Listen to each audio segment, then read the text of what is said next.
Afinal, Max Verstappen vai para a Mercedes ano que vem ou não? Esse foi o principal assunto do dia de mídia da Fórmula 1 lá na Grã-Bretanha, em Silverstone, palco do GP tradicional da Fórmula 1 na Inglaterra. Eu, Carlos Costa, estou na companhia de Guilherme Longo aqui nos estúdios da Motorsport Network em São Paulo para trazer tudo que os pilotos falaram e as apurações, informações de bastidores que a gente tem coletado aí, não só com a nossa equipe de reportagem, mas com a imprensa internacional. Você já sabe, o nosso Direto do Paddock é um oferecimento de Mint, a plataforma cripto do BTG Pactual, Bitcoin e criptomoedas. Invista na Mint com toda a segurança, praticidade e credibilidade do BTG. QR Code na tela para download do aplicativo, baixe através do nosso código. E claro, se você estiver assistindo pelo celular, o link para o download está na descrição também. Gui, seja muitíssimo bem-vindo. Antes de tudo, vamos ao personagem principal e o que ele falou, se é que falou alguma coisa assim substancial. Claro, estamos falando do Verstappen. Seja bem-vindo mais uma vez. É isso aí, salve, salve galera. Um abraço pra todo mundo que tá acompanhando um Direto do Paddock que tá repleto de tensão. Eu acho que essa é a palavra que define o que foi o dia de mídia da Fórmula 1 lá em Silverstone. Um dia tenso, especialmente por causa dos rumores que cresceram muito nos últimos dias sobre as negociações do Verstappen com a Mercedes. E claro, a gente tem dois personagens principais na história, o Max Verstappen, mas também o George Russell, que é a pessoa que, em teoria, tá mais ameaçada nessa situação. Mas temos o Kimi Antonelli também, que tá correndo por fora aí nessa situação. O Verstappen não participou da coletiva tradicional, aquela com os 3 pilotos, foi uma coletiva própria dentro da garagem da Red Bull. E assim, as imagens que se tem é fantástico, a imprensa toda tá lá esperando para ouvir ele. Então tinha 200 pessoas em cima do Verstappen. Numa mesinha ali, né? Ele numa mesinha ali, aquelas mesinhas de 1 para 1 só. Mas, basicamente, ele resolveu manter o silêncio. Quando ele foi questionado sobre essa questão dos rumores crescentes da última semana, ele falou, para ser honesto, não tenho nada mais a acrescentar em comparação ao que disse na semana passada. Tudo que falei naquela semana continua o mesmo, nada mudou da minha parte. Por curiosidade, a gente foi atrás sobre o que ele falou na semana passada e ele disse exatamente a mesma coisa. Então ele falou, não tenho nada a acrescentar em comparação ao que disse na última etapa. Então o Verstappen tá nessa, tá circulando. Tem até uma história de que o Verstappen ele foi questionado sobre, deixa eu achar aqui certinho o aspa para passar para vocês. A matéria da Sky Sport Itália, no caso, foi anteontem, né, que ele estaria aí pronto para se liberar da Red Bull e que a Mercedes, na figura do Toto Wolff, tinha ali acertado os moldes, mas que a diretoria da Mercedes como um todo precisaria dar o aval. Ele não falou diretamente disso, mas falou algo, digamos, tangencial, né? Ele foi questionado também sobre declarações de que ele estaria negociando com a Mercedes, ele só falou assim, quem foi que disse isso? E aí um repórter falou, Toto Wolff, e ele só respondeu, nada a acrescentar. O Toto Wolff também, semana passada, foi outro que sabonetou sobre o assunto. Ele foi questionado sobre se estava flertando, digamos, com o Verstappen. Ele falou apenas conversando, dando um miguezinho ali de educação e coisas afins. E falou que até o fim da pausa de verão ele quer ter definido a situação da dupla da Mercedes. Vamos ver. Se é que já não tá definido. Faltam 3 corridas aí para a pausa de verão, né? Silverstone agora, pulam-se quase 3 semanas, e aí Bélgica e Hungria fecham a primeira parte do campeonato e 3 semanas até o retorno em 28 de agosto no GP da Holanda. Então, está falando aí de quase 2 meses que a Mercedes teria para fechar a dupla. E o Russell? O que o George falou? Porque eu acho que ele foi mais coisa. enfático até do que o Verstappen com relação a essa história toda, né? O Russell falou muito sobre isso, né? Diferente do Verstappen, que fez uma coletiva própria da Red Bull, o Russell participou da coletiva tradicional com os 3 pilotos. E, obviamente, ele foi bombardeado de perguntas sobre isso. O Russell quase não falou nada, assim, sobre o fim de semana, só que, boas expectativas, o clima vai estar mais ameno do que na Áustria, então a perspectiva de bons resultados é um pouco melhor. O resto, Verstappen. Basicamente, ele falou, não tem nenhuma novidade desde a última vez que falamos, porém, ele revelou que, com os rumores dessa semana, ele intensificou conversas com o Toto Wolff. Eu achei isso interessante. Talvez avançar na negociação, pedir, por favor, não contrata ele, me mantém. Mas ele foi bem enfático, falou, as chances de eu sair da Mercedes em 2026 são muito baixas. E ainda foi além, falou, eu confio na Mercedes, Toto nunca me decepcionou. Pra tudo sempre ter uma primeira vez. E há controvérsia sobre se nunca decepcionou, né? Se a gente olhar lá para 2021, quando o Russell já estava cacifado do ponto de vista desportivo para a Mercedes, o Toto Wolff optou por, à época, manter o Bottas na equipe. Galera, trouxemos as aspas de Verstappen, revelando muita coisa, do Russell sendo mais enfático. Agora a gente vai para as informações relativas aos contratos e negociações aqui no Direto do Paddock. Você já está mais convidado a deixar o seu like na sequência aqui do complemento informacional. A gente pede a sua opinião também. Vamos à questão Verstappen, no primeiro momento. O vínculo dele com a Red Bull, fala-se sempre dessas cláusulas que permitiriam a saída, né? Agora veio à tona uma série de rumores nesses últimos dias, horas, desde essa matéria da Sky Itália, de que eventualmente a cláusula seria relativa a ele estar fora do top 2. Ninguém confirmou isso é um rumor. A situação do top 3 do campeonato já é um pouco mais falada há algum tempo, né? Que ele, estando em quarto, poderia ativar uma cláusula. E vem à tona agora também uma possibilidade da Red Bull estando fora do top 3 de construtores, ele poder ativar a cláusula. Mas isso também não é confirmado. E aí um repórter da Sky Sports F1 da Grã-Bretanha, não da Itália, trouxe uma nova informação também, né, Gui?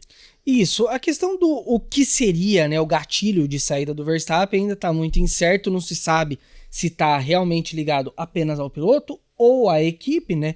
O Verstappen estar no top 2 de pilotos, no top 3 de pilotos, no top 4 de pilotos, a Red Bull estar no top 3 de construtores, então isso é muito certo. Mais informação do Craig Slater da Sky Sports F1, né, que faz a cobertura britânica, ele fala que caso a saída do contrato seja acionada, o Verstappen teria que pagar um valor alto, mas muito alto. A gente está falando de 100 milhões de libras. Vamos ver quanto é que tá a cotação da libra hoje? Vejam bem, 100 milhões de libras, não de euros e nem de dólar. Nem de dólar. R$7,40. Então a gente está falando de 740 milhões de reais para que o Verstappen pudesse sair. O Verstappen ou quem quiser contratá-lo, né? Exato. E aí tem uma questão, né? Esse valor, ele é válido pelos 3 anos restantes do contrato ou ele poderia reduzir à medida que o contrato passa? Essa é uma questão interessante, porque talvez se ele for cair para 50 milhões de libras no ano que vem, aí talvez já seja um valor mais factível, mantendo a cotação atual. A gente está falando aí de 360, 370 milhões de reais, bem menos do que o valor atual. Antes da gente passar para a informação sobre Russell e o que ele conversa com a Mercedes, tendo em vista o que o Gui trouxe sobre essa eventual redução da multa, digamos, tem uma tese se fortalecendo no paddock da Fórmula 1, foi algo até publicado pela Ju Serrazoli na coluna dela, sobre uma eventual ida do Verstappen para a Mercedes não em 2026, mas em 2027. E aí, por conta de todos esses aspectos, a gente também fica muito de olho no que estaria sendo acordado entre Russell e Mercedes na perspectiva de uma renovação, pelo menos para o ano que vem. Lembrando, os dois pilotos da Mercedes têm contrato hoje, só apenas até o final de 2025. O André Kimi Antonelli aparentemente está relativamente bem posicionado para ficar nas flechas de prata, mas o Russell teria recebido uma proposta um pouco difícil para ele. Aquém do esperado para ele. Pensando em estabilidade, vale trazer os detalhes dessa proposta e quem publicou isso. O que se fala, e é uma publicação da F1 no Análise Técnica, que a proposta que a Mercedes fez para o Russell seria um contrato de 2 anos, porém 1 mais 1. Então, 1 ano com a opção de renovação por mais 1 ano, e esse mais 1 seria uma forma da Mercedes se resguardar na possibilidade do Verstappen, no final de 2026, querer sair da equipe, ver que talvez o projeto da Red Bull Powertrains não tá legal e buscar outra casa. É compreensível o Russell ficar irritado caso realmente seja esse o contrato, porque ele tá agora num contrato de 2 anos. E é o segundo contrato de 2 anos que ele assina com a Mercedes. Sim. Então, é pouco para ele, para um cara que quando foi colocado no lugar do Bottas, era visto como o futuro da equipe. E aí eu vou remeter no que a gente falava no começo do ano, né? Como que o Russell teria uma temporada de muita pressão. Acabou que a pressão em torno dele não era o que a gente esperava. A gente talvez falava do Kimi Antonelli, talvez andando um pouco mais próximo. Não, a pressão do Russell agora é o Verstappen. E como isso impacta diretamente o futuro dele. Porque o Antonelli realmente parece mais resguardado nessa situação. Já o Russell não. É o cara que, caso o Verstappen sinalize positivo para o Toto Wolff, ele é o primeiro na lista a ser chutado. Até pela questão etária, né? O Antonelli é de 2006, se eu não me engano. Vai fazer 20 anos agora, se não me engano. Então ele hoje é o futuro da Mercedes e é o novo Verstappen. A gente sabe, aliás, do trauma, digamos, do Toto Wolff de ter perdido o Verstappen para Red Bull. Vai fazer 19. Lá em 2014 para 15. Vai fazer 19. Muito novo, né? Sim. Tem todo o futuro pela frente e a Mercedes moveu mundos aí para colocá-lo já direto na equipe principal. Não botou na Williams ou alguma, digamos, cliente. E o Russell, a gente pode pensar que ele é muito mais novo que o Verstappen, mas não. O Russell é de fevereiro de 98, o Verstappen é de setembro de 97. Então eles têm basicamente a mesma idade, meses de diferença. Então se tiver que apostar em um dos dois para o presente, o hoje na Fórmula 1, faz sentido apostar no Verstappen. E assim, a gente sabe que para a Mercedes dinheiro não é problema para pagar salário, basta ver os contratos que eles negociaram com o Hamilton na história recente.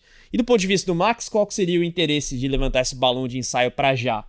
Escantear a Red Bull, colocar a Red Bull contra a parede, diminuir o poder do Horner, ganhar cada vez mais poder e tentar, digamos, algumas garantias técnicas na medida do possível no time taurino para a próxima temporada, em que ele vê ali, faz uma exploração mais real do que vai ser a hierarquia de força, né? Porque agora a Mercedes é uma aposta ainda. É uma situação, todo mundo é uma aposta se a gente for parar pra ver, mas algumas apostas elas aparentam ser mais seguras. A Mercedes é uma delas, porque a Mercedes já tem um conhecimento maior de motores híbridos, a gente viu isso em 2014, ela começa aquela era muito à frente das demais, enquanto a Red Bull vai ser fornecedora de motores pela primeira vez na história.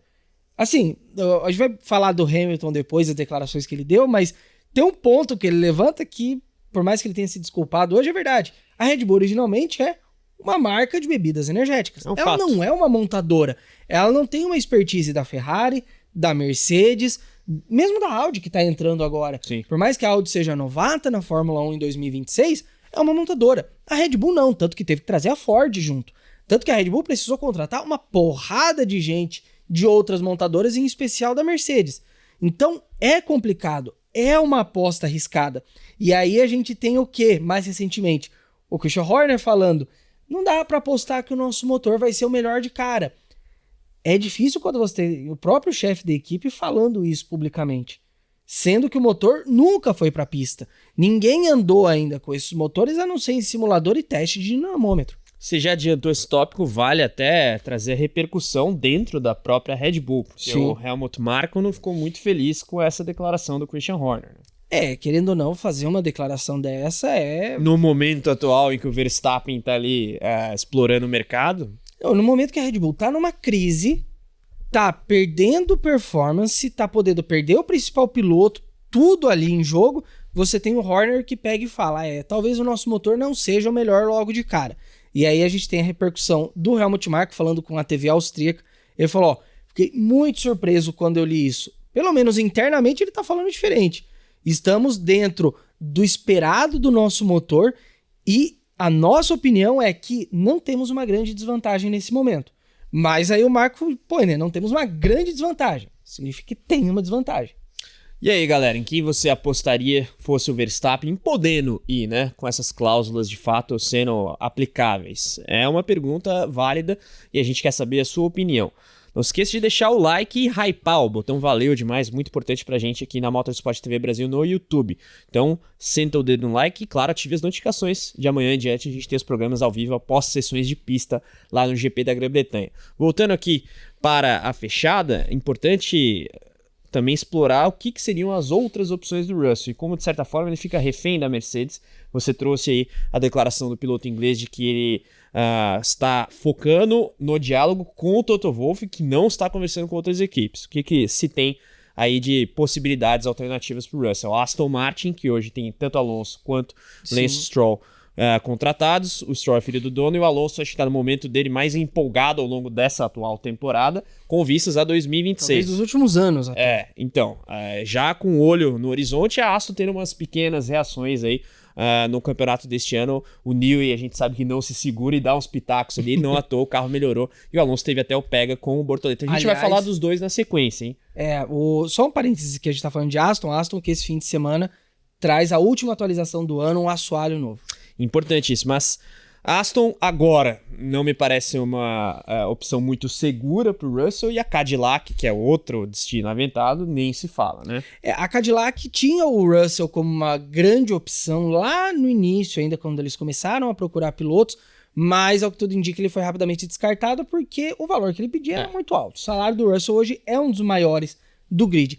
Aston Martin, a gente sabe que a Aston tem interesse no Russell, já foi dito isso recentemente, uma apuração inclusive da equipe global do motorsport.com, falaram que houve, né, uma conversa inicial, mas que o Russell não tinha interesse, como ele mesmo disse, né, o foco é ficar na Mercedes, ele nega que está negociando com outras equipes. Aí a terceira opção é a mais doida. Red Bull. Uma troca direta. Sai Verstappen, entra Russell, sai Russell, entra Verstappen. Aí, no caso de realmente o Russell ser chutado, né? Ele teria que esperar para alguma coisa mais concreta. Agora, a questão das cifras também pega, né? Porque há aí algumas matérias que dão conta de uma pedida salarial na casa dos 35 milhões de euros do Russell com relação à Mercedes. Então, a Mercedes também talvez tenha interesse em divulgar essas conversas com o Verstappen justamente para colocar o Russell um pouco mais contra a parede na pedida salarial, aliás, e também na duração do contrato. E pensando na ótica do Russell, beleza. Talvez o Verstappen venha em 2027, mas eu vou para Cadillac, tento uma cartada na Aston Martin ou fico um ano, que seja, na Mercedes no novo regulamento e tento um título mundial? É uma situação complicada. Se cacifando para o futuro. Então, ele acaba sendo um refém dessa história toda. Né? Se você pensa assim, a Cadillac, ela vai ter um período de... Cadillac terá motores Ferrari nesse começo. Isso, a Cadillac entra na Fórmula 1 já em um período de transição, porque são 2 anos de motores Ferrari antes da entrada do motor próprio.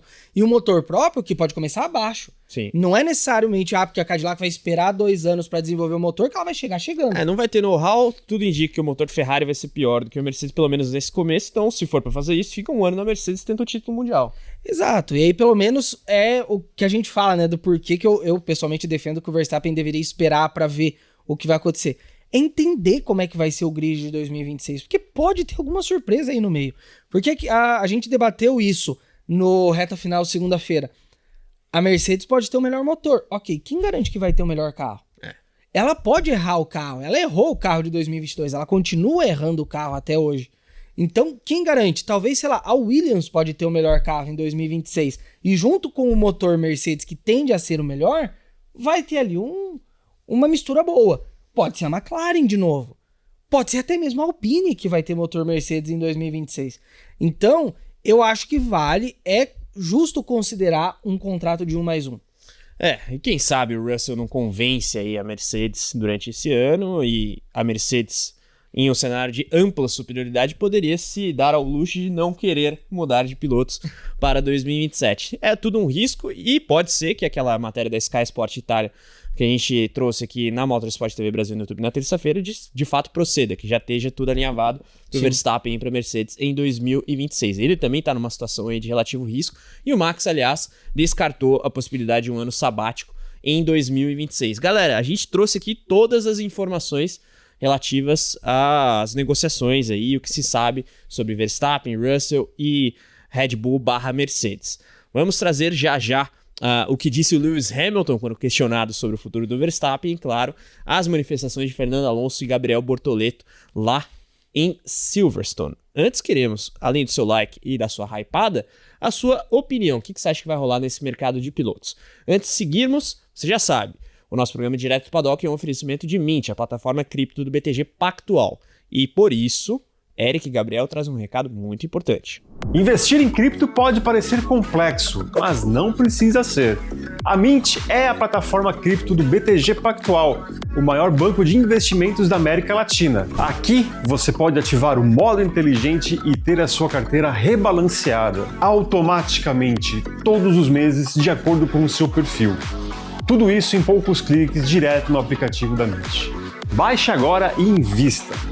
Mint, a plataforma cripto do BTG Pactual.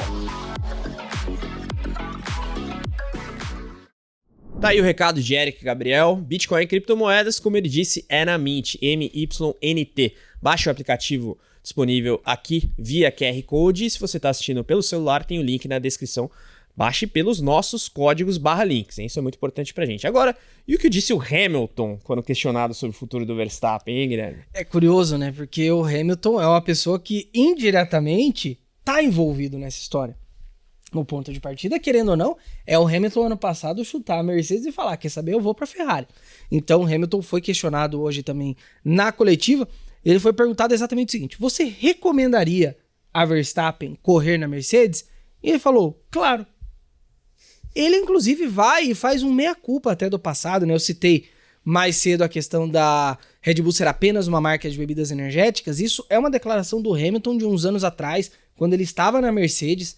E ele falou o seguinte: naquela época eu só queria levantar a Mercedes, acabei sendo um pouco injusto com eles, etc. Red Bull tem grandes nomes ali dentro, mas a Mercedes também. E ele falou que então recomendaria ao Verstappen correr na Mercedes e terminou com uma frase que eu achei interessante: será interessante ver o que pode acontecer. Definitivamente, não poderia concordar mais com o Hamilton, tendo em vista essa frase final dele na entrevista lá em Silverstone. Agora vamos para Gabriel Bortoleto e Fernando Alonso, para quem esteve em Marte e não viu o pega deles no GP da Áustria. Excelente disputa, aliás. Ambos falaram sobre a disputa e o Fernando Alonso, claro, tirou uma casquinha. Ele que, aliás, até foi questionado sobre o futuro do Verstappen, brincou, lá Fernando Alonso, tem que ir para onde pagar mais. Óbvio que deu uma despistada ali, né? Mas vamos focar agora em Bortoleto e Alonso. O que eles falaram aí lá na Inglaterra? Vamos começar com o Alonso, que eu acho que ele deu uma declaração muito legal sobre o Gabriel. Vamos lembrar, Alonso que é empresário do Gabriel. Então também tem um pequeno interesse ali em fazer o seu cliente. Ele foi questionado sobre o ano que o Gabriel tá fazendo até agora, essa estreia dele na Fórmula 1, e também sobre o pega ali na Áustria. Ele falou, é uma temporada muito boa, mas isso não me surpreende. Ele falou, já tinha dito isso no ano passado em Abu Dhabi, que pra mim ele é o melhor dessa geração. Ele até destacou, venceu a Fórmula 3 como rookie, a Fórmula 2 como rookie, não fez testes com carros antigos, não fez programa com a equipe, sem nada, chegou à Fórmula 1 zerado e ainda assim está entregando um trabalho incrível. Mas aí ele completou no final, mas ainda está atrás de mim. E de fato tá, né? Sim. O Alonso tá na Fórmula 1 desde 2001, né? Vai querer o quê? Mas eu acho interessante esse ponto dele sobre os testes em carros antigos. Isso é um fato que as pessoas poucas vezes lembram. O Bortoleto realmente chegou com muito menos quilometragem entre os próprios estreantes nessa temporada. E o que o Gabriel falou? O Gabriel fez uma análise aí bem interessante, falou que basicamente, né, ele cometeu um erro ao tentar ultrapassar o Alonso na curva 3 e isso permitiu ao Alonso acionar o DRS. Inclusive eu acho que realmente a análise do Gabriel é a certa, porque quando a gente pega o GP da Áustria, no Red Bull Ring, são 3 zonas de DRS consecutivas. Você tem que fazer a ultrapassagem na última para garantir. Exato. Porque ao Não você dá fazer na primeira ou na segunda, você abre a porta. E foi exatamente o que aconteceu. Então, tô com o Gabriel. Ele poderia ter esperado um pouquinho mais, porque talvez conseguiria concretizar. Mas também teve a questão das bandeiras azuis, né? As duas McLaren chegando. E isso complicou bastante. Mas é legal ver o Bortoleto tendo essa maturidade, fazendo uma leitura de corrida e ele cometeu um erro desse. Erro, né? A gente julga e até pega o que o próprio disse, mas de fato, não tem a experiência que tem o Alonso, que tem o Verstappen. O Alonso tem mais tempo de Fórmula 1 do que o Gabriel de idade. Exatamente, então realmente não dá pra cobrar tanto assim, e foi um baita pega. Bortoleto chega embalado depois dos pontos lá em Spielberg. A Sauber que vai ter algumas atualizações. Isso, o Sauber vai ter algumas pequenas atualizações. O Gabriel fala que não é lá muita coisa, talvez no nível do que a gente viu no Red Bull Ring. Inclusive, para esse fim de semana, ele resolveu dar uma freada nas expectativas e falou assim, os brasileiros estão muito felizes, mas calma, os pontos não são garantidos para esse fim de semana. Mas fica a torcida aí, né? A Sauber trouxe 2 atualizações que claramente ajudaram a melhorar o carro, e Silverstone tem algumas características similares ao Red Bull Ring, basicamente curvas de alta. É isso aí, galera. A gente vai ficando por aqui no Direto do Paddock de hoje. Lembrando, amanhã, treino livre número 1 para o GP da Grã-Bretanha, 8h30 da manhã. Treino livre 2, meio-dia. 1 da tarde, terminado o TL2, a gente tem aqui o Sexta Livre ao vivo na Motorsport TV Brasil no YouTube. Então, ative as notificações, além de dar o like e deixar a hypada. Não esqueça, o nosso Direto do Paddock sempre no oferecimento de Mint, a plataforma cripto do BTG Pactual. Bitcoin e criptomoedas, invista na Mint, QR Code na tela e link na descrição para download do app. Gui, muito obrigado a você que nos assistiu, a gente se vê amanhã. Tchau, tchau.